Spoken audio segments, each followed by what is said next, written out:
इस कार्यक्रम के प्रायोजक हैं कृषि एवं किसान कल्याण मंत्रालय, भारत सरकार।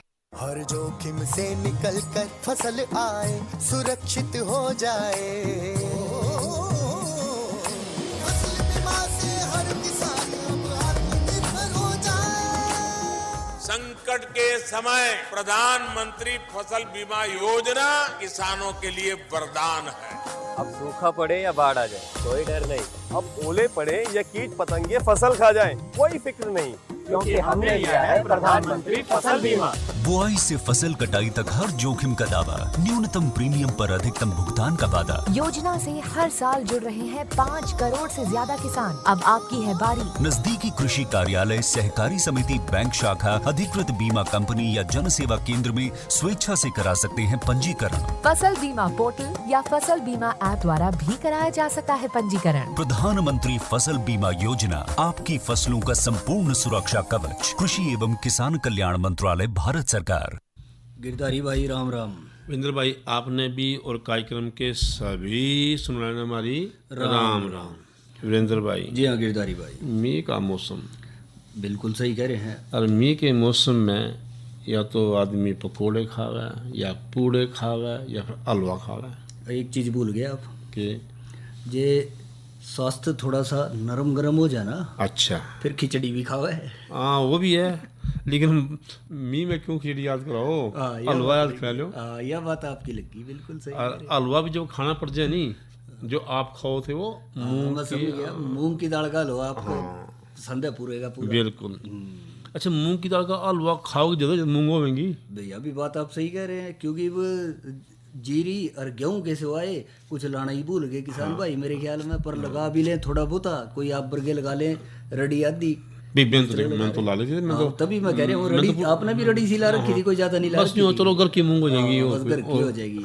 और वह भी घर की मूंग नहीं ला ली थी, क्या हलवा बनाना पड़ेगा, जो कभी पेट खराब हो गया फिर खिचड़ी भी बनानी पड़ेगी, उसमें मूंग दाल चाहिए, उसमें मूंग की दाल चाहिएगी। तो गिरधारी भाई आपने सही कहा कि भाई खाओगे तो इसका हलवा और खिचड़ी जब इसने खेत में लाओगे। और यह एक बात और है गिरधारी भाई, दलहनी फसलां ऐसी बढ़िया किस्में हैं जो कि देखो जो दाल का या अन्न का तो काम करेंगे एक तरह से, बिल्कुल दलहनी फसलों में, पर इसके साथ साथ खेत को भी फायदा देंगे। और यूँ क्या है कि एक समय पीछे मानस ने प्रोटीन की बहुत जरूरत पड़ा है। जी हाँ, तो जितनी ये दलहनी फसलें नहीं, ये मानस ने प्रोटीन देवे 40% प्रोटीन में होगा है, और आपको तो खेत में देवेंगे। और खेत न देवेंगे, खेत का ये रहेगा कि खेत ने जो नाइट्रोजन वगैरह है, इसमें जड़ ग्रंथियाँ ऐसी हैं जो कि कुदरती तौर पे जो उर्वरक है वो खेत को उपलब्ध करावे, और हरे उर्वरक के रूप में भी ये बेहतर हरी खाद के रूप में इस्तेमाल हुआ है। क्यों इसमें नहीं हो जा आम गुठलियाँ के दाम, ये कहोगे आप किस तरह भाई, वो नहीं हुआ, फलियाँ तोड़ ली और जो बाद में पेड़े रह गए उनको खेत में दबा दी, वो हरी खाद मिल गई, वो हरी खाद मिल गई अपना उसमें हो गया। मैं एक जगह गया था तो उठा एक वैज्ञानिक था, जी हाँ, वो बोले अभी दाल उगाओ। मैं बोले जी क्यों उगाओ?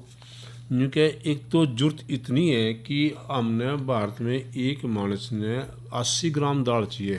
अच्छा, लेकिन जो हमारा उत्पादन है ना वो 40 से 42 ग्राम है। ओह, फिर तो आदमी ही है ये बात, आदमी है। और भी दिक्कत नीचे ही ना चले जाए, क्योंकि कम सा लगा रहे हैं। पर किसान भाई जो समझदार हैं, उम्मीद है कि वो इसने बढ़ावेंगे उत्पादन है, 80 छोड़ो इसने 100 ग्राम पे ले आवेंगे। और यूँ सोचियो कि उत्पादन बढ़िया था, रेट तो मिलेंगे, कीमत तो मिलेगी पूरी। मतलब ये है कि पर हर मानस तक दाल पहुँच जाएगी, और हर मानस का स्वास्थ्य जो है बढ़िया रहेगा, बेहतर है। अच्छा, एक टाइम यो भी था गिरधारी भाई, जो न्यू कही करते एक टाइम तो दाल घर में बननी है, दाल रोटी खाओ, दाल रोटी खाओ, बिल्कुल आपने वो भी सही कहा नहीं।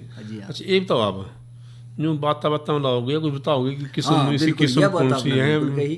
तो आप तो खाने पीने की बातों में लगे ज़्यादा, तो चलो वो भी जरूरी है अच्छे स्वास्थ्य के लिए। तो जो किसान भाई इसकी काश्त करना चाह रहे हैं, समय पे बिजाई करें सबसे पहले तो। अच्छा। और दूसरी बात है, किस्में जो हैं अच्छी बढ़िया उन्नतशील, बढ़िया बताओ कौन सी। तो ये जो अच्छी बेहतर किस्में मानी जा हैं, इसमें है एक मुस्कान किस्म। अच्छा, नाम मुस्कान है। हाँ बस, और चेहरे पे भी मुस्कान आ जाए, और नाम भी इसका मुस्कान। और यह किस्म जो है गर्मियों में भी, और खरीफ के मौसम में भी, और बरसात के मौसम में भी इसको लगा सकते, ये सारे मौसम में है तो। हाँ जी। और यह MH96 के नाम से भी जानी जा है। अच्छा। और यह पीले पत्ते वाले मोजेक वायरस रोग के लिए अवरोधी है, और इसकी फड़ियाँ एक साथ पकेंगी, या इसकी सबसे बड़ी खासियत है। इसकी पैदावार कितनी है उसके लगभग? हाँ, जहाँ तक औसत पैदावार का सवाल है तो 4 क्विंटल प्रति किले तक आपको मिल जाएगी इसकी पैदावार। अच्छा, यानी इसने MH 96 या मुस्कान कह लो। हाँ, उसमें दोनों में से कोई भी ले। और भी वही बड़ा। और इसके अलावा एक और किस्म है, वह है सत्या। अच्छा, और यह लंबी इसका नाम भी बढ़ने वाली, सत्या? हाँ, यह भी बिल्कुल सत्य है। जो आप इसमें तो यह लंबी बढ़ने वाली किस्म है। अच्छा। इसकी फलियां भी सीधी और दाने चमकदार और हरे रंग के हैं। यह किस्म जो है हर तरह की बीमारी की जो मुख्य इसमें लगे हैं उनकी अवरोधी है। यानी इसके बीमारी कम लग रही है, कम लगे हैं, या लड़ने की क्षमता है जी इसमें। बिल्कुल बिल्कुल आपकी तरह तंदुरुस्त है जी, अच्छा। और लगभग 70 दिन में पक के तैयार हो जाएगी। 2 महीने और एक और बात बताऊं, बताओ। वह यह है कि इसकी पैदावार मुस्कान से ज़्यादा है।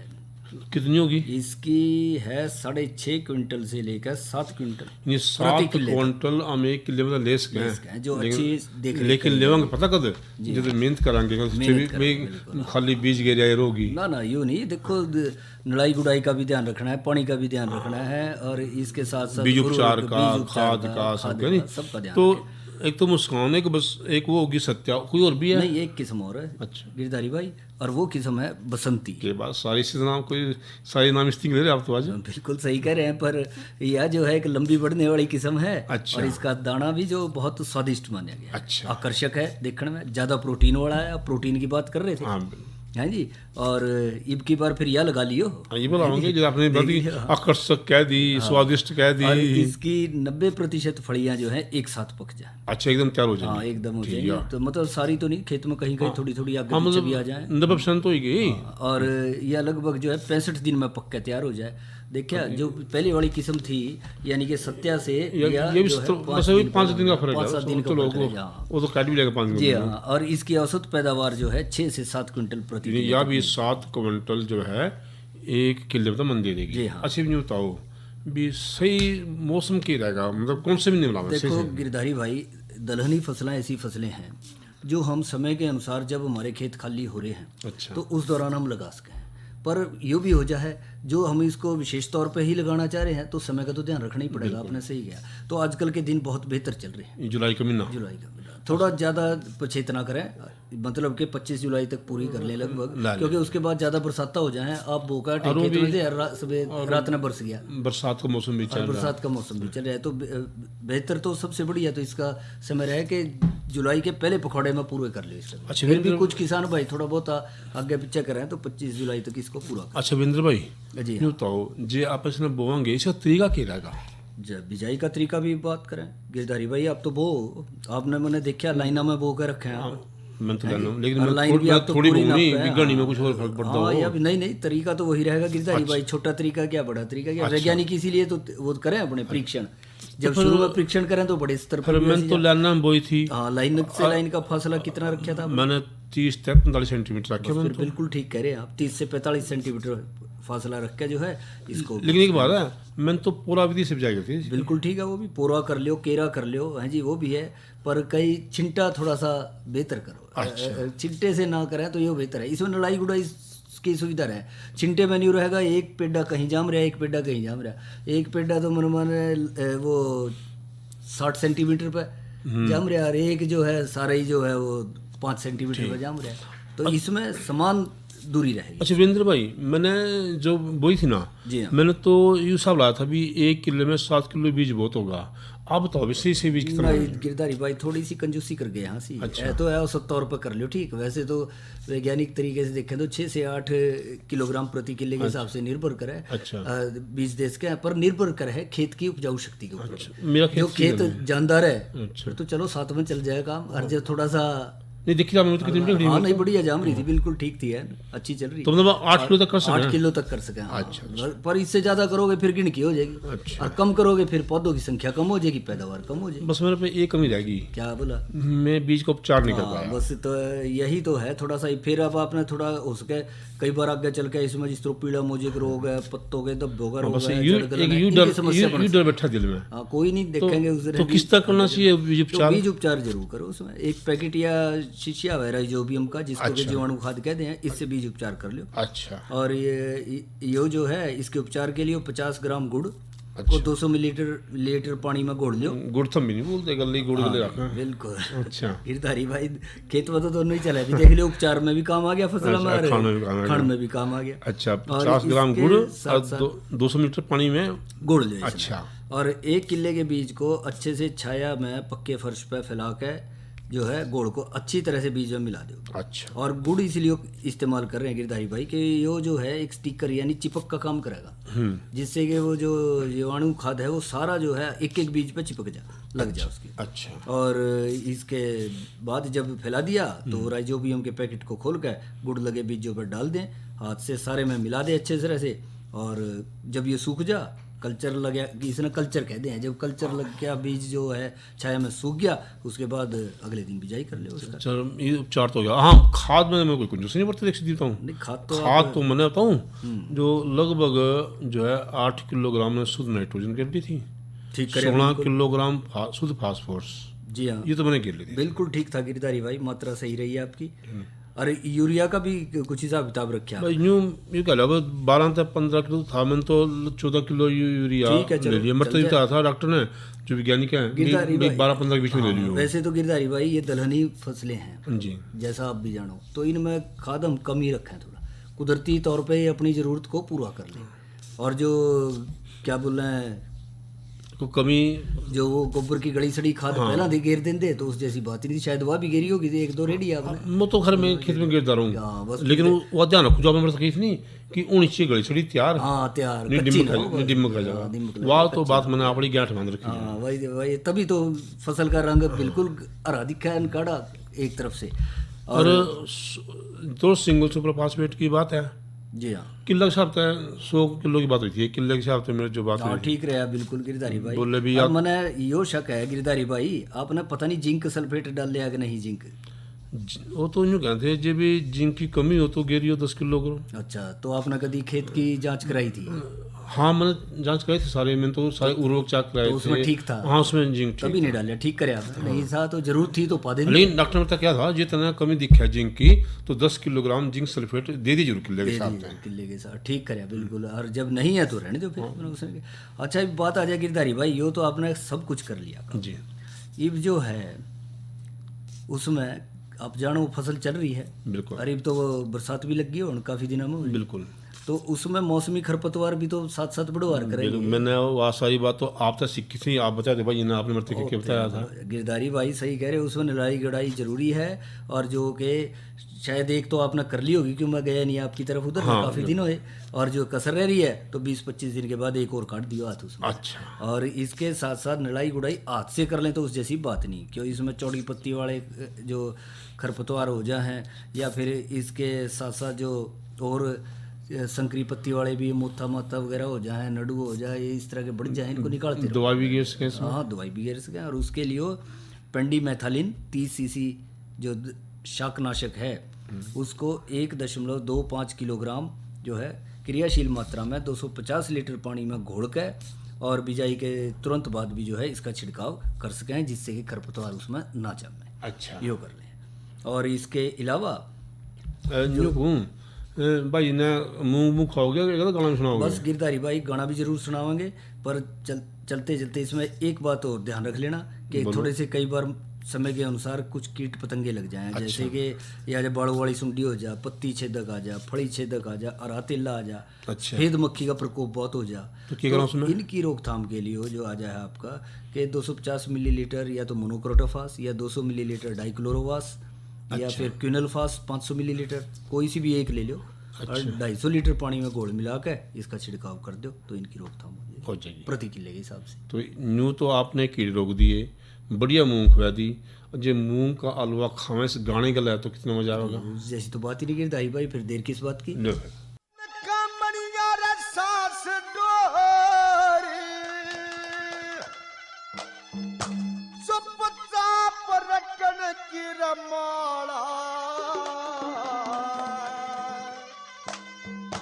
भाई पांचों इंद्री अब समय करके अपन जा रखेरा मेरा मन का बढ़िया सांस जोरे चुपचा पर की मोरा पांचों इंद्री बस में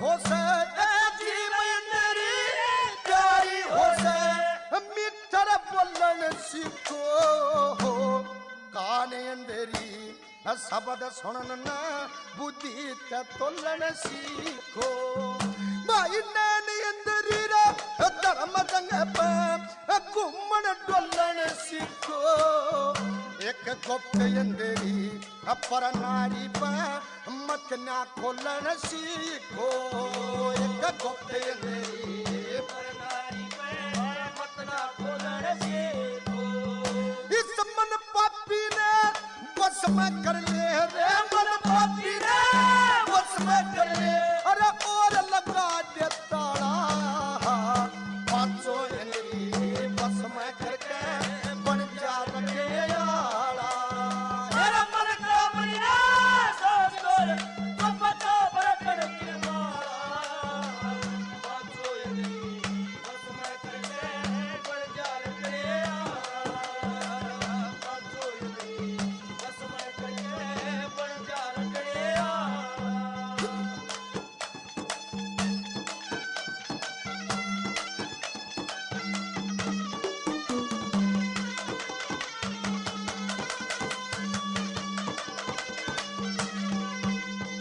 तक मन मणिया की माला तेरे मन मणिया की माला तेरे अपराध कटन की रवो से मन अंदर घर मंदिर जीते जंग रखन की रहो से ये रबन दीपक पर काश बिजलिया बिना बटन की वो से बैकुंठ धाम एक नगरी साधु संत जटन की रहो से बैकुंठ धाम एक नगरी साधु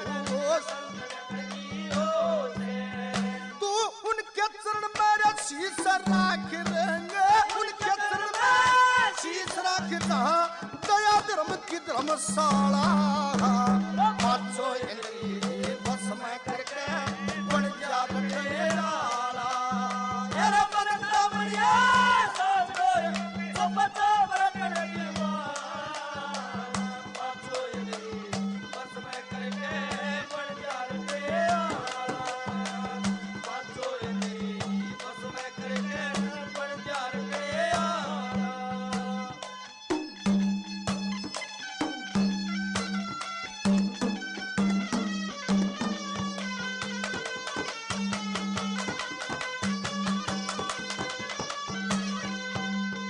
एक दरू भगत दी बालक से एक दरू भगत दी बालक से कह भक्ति कर गया भाई गुरु गोरखनाथ जति कहलाए शिष्य पूर्ण ब्रह्मचारी ओए धन्ना भगत रविदास भगत में ये 500 अंधेरी मारी मीरा बाई सदन कसाई भक्ति ने पारे वो तारी मीरा बाई सदन कसाई भक्ति ने पारे वो तारी वो 3 लोक परदेश कबीर एक 3 लोक परदेश कबीर एक सबसे भक्त निराला 500 अंधेरी बस में करके बन जा रखे आला मेरा मन का मरिया सोच कर तो पता बरकड़ की माला 500 अंधेरी बस में करके बन जा रखे आला 500 अंधेरी बस में करके बन जा रखे आला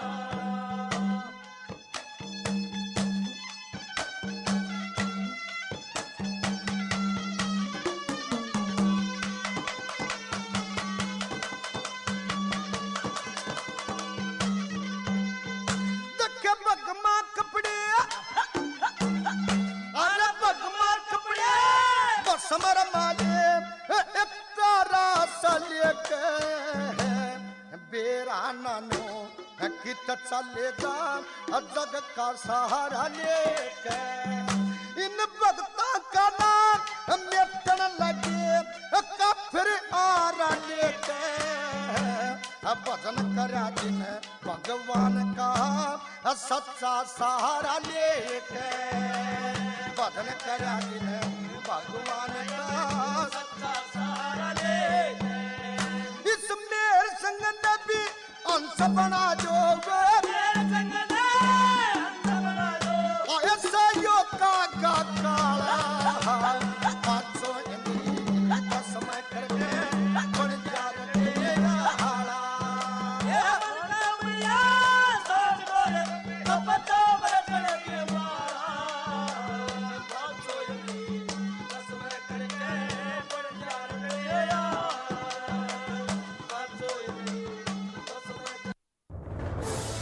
कोरोना वायरस के खतरे से बचते हुए फसल की कटाई, बिक्री, खरीद, नई फसल की जुताई और बुआई सुरक्षित हो सकती है अगर हम लगातार हाथों को साबुन और साफ पानी से नियमित अंतराल पर धोते रहें। नाक, मुंह को मास्क, गमछे या कपड़े से ढक कर रखें।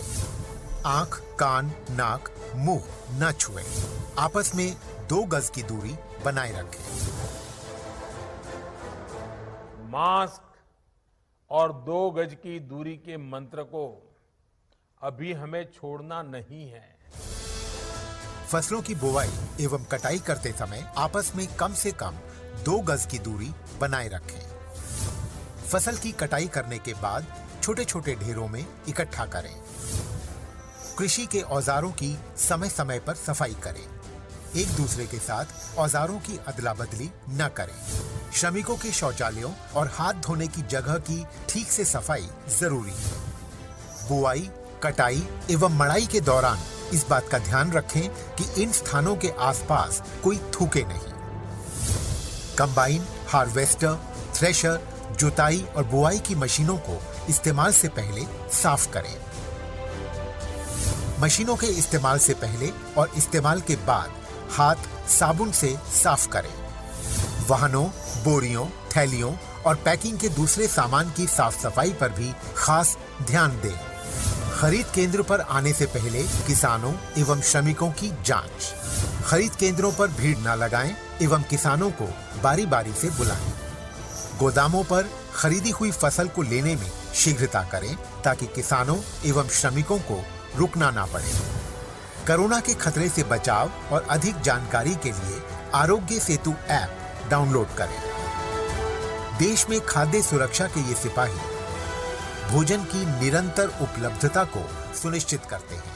किसान स्वस्थ रहें तभी हम कोरोना वायरस से जीत पाएंगे, आगे बढ़ पाएंगे। किसान सबल, देश प्रबल।